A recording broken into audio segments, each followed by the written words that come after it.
Hi everyone, I'm Ehsan. I'm 41 and I took my very first sabbatical in 2024. I used it for two things, joy and creation. I traveled and I wrote 3 chapters of my book. And in this video, I'm going to share with you exactly how I planned my sabbatical so I could enjoy it and still come back with something that I'm proud of. And the first thing is you have to plan your sabbatical at least 6 months before going through the sabbatical.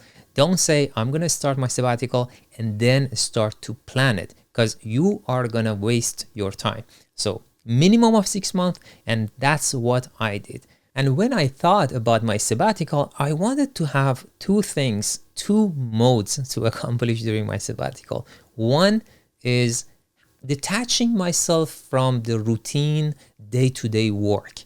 And that could be possible by traveling. And the second one was, I want to create something, and that would be the execution mode. So I divided my sabbatical to two different modes, mostly a travel mode for joy and then execution for creating something.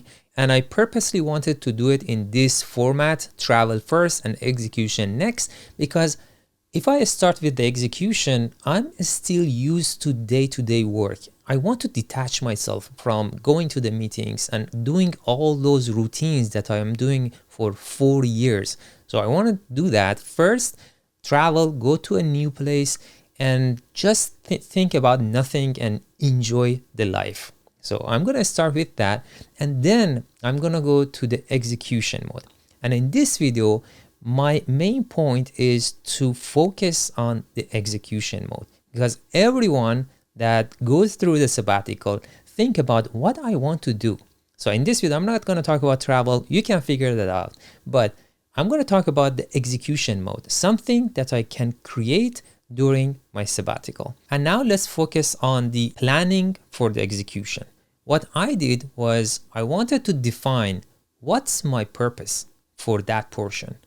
And here I'm using just an analogy. Let's say I want to build a house, and it should be only one.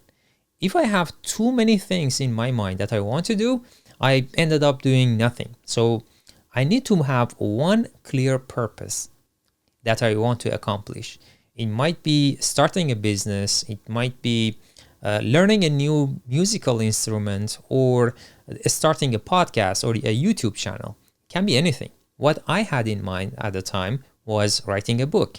So I said, okay, that's my purpose, and I want to do it during the execution mode of the sabbatical. And now that I made that clear for myself, I wanted to also have two checklists. One, the anti-goal. This is my goal. Writing a book is the direction that I want to go. And what are the things that I do not want to do? Any home improvement projects, I don't want to do that, because that's my sabbatical and I want to create something meaningful that I wanted to do for years, and now that's the time.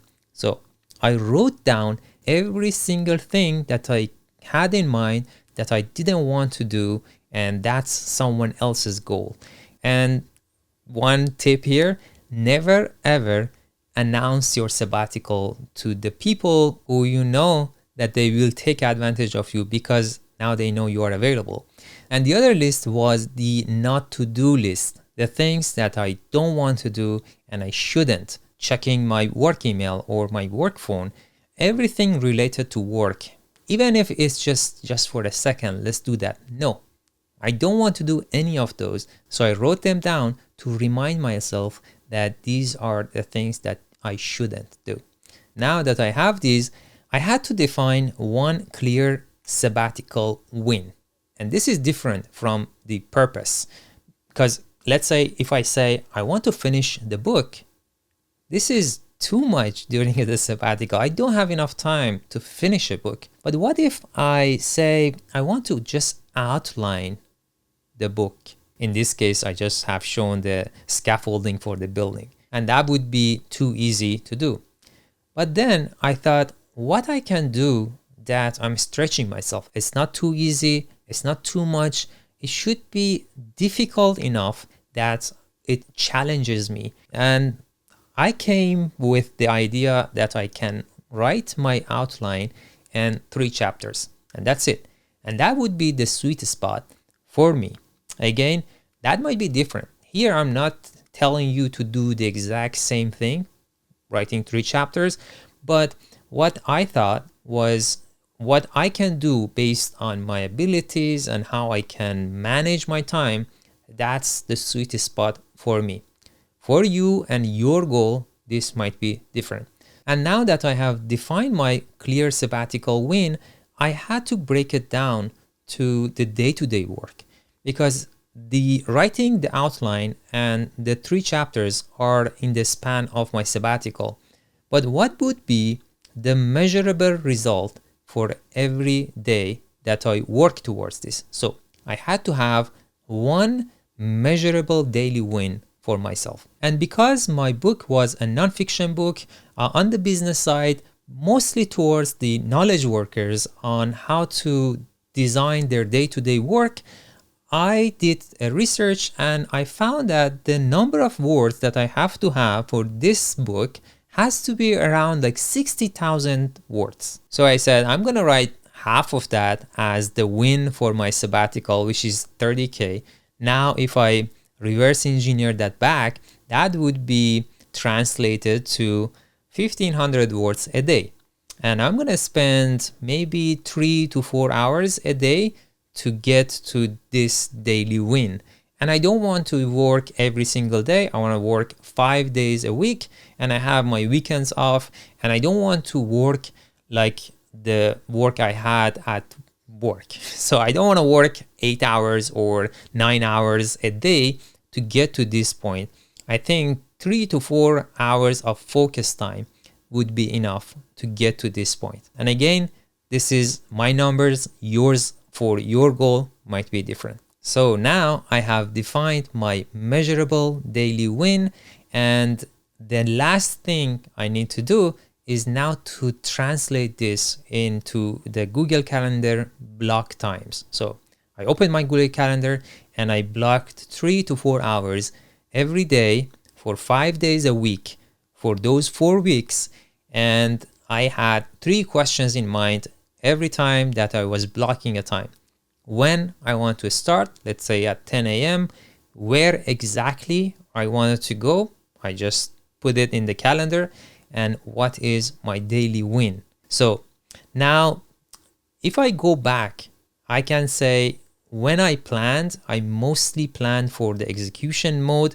Everyone can do its own thing for the travel part. But the thing is, I had one clear purpose and one clear sabbatical win and one measurable daily win. And if you can have these 3, you can have something meaningful done. I'm gonna just keep this slide here. You can take a screenshot. And if you can answer these 3 questions clearly for yourself, you are ready to plan your execution mode and define what you want to accomplish. And I think that's the thing that most of us want to do, but we get confused to which one do we want to do first, and what would be something reasonable that I want to do during my sabbatical. Of course, I couldn't finish the book, or if you want to do a business, you cannot finish it during your sabbatical. You have to use your sabbatical as the scaffolding for the building that you think you want to build. It might be a business, it might be a podcast or a YouTube channel. Everything that you want to accomplish, the sabbatical can be the day you can finally start it. Start enrolling the idea that you wanted to accomplish at some point of your life.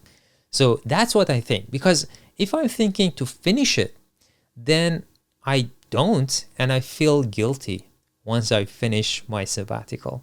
So have something reasonable and use your sabbatical to start rolling the ball, not to finish it. And the last thing is, when I finished my sabbatical, I wanted to have one habit that I created during this part to carry over. And that was the continuous writing of the 1,500 words a day to finally finish the book that I did. So think of it like you start your sabbatical.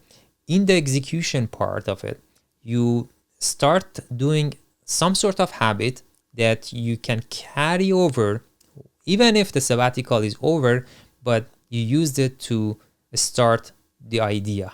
And that's what I did. And this is how I plan my sabbatical, to have joy and create something meaningful. And if you are going to a sabbatical, congrats to you. You have worked for many years and you deserve this time to enjoy your life. And also, if you know someone around you that is going to a sabbatical, you can share this video with them. And with that, I hope you learned something from this video. See you in the next one.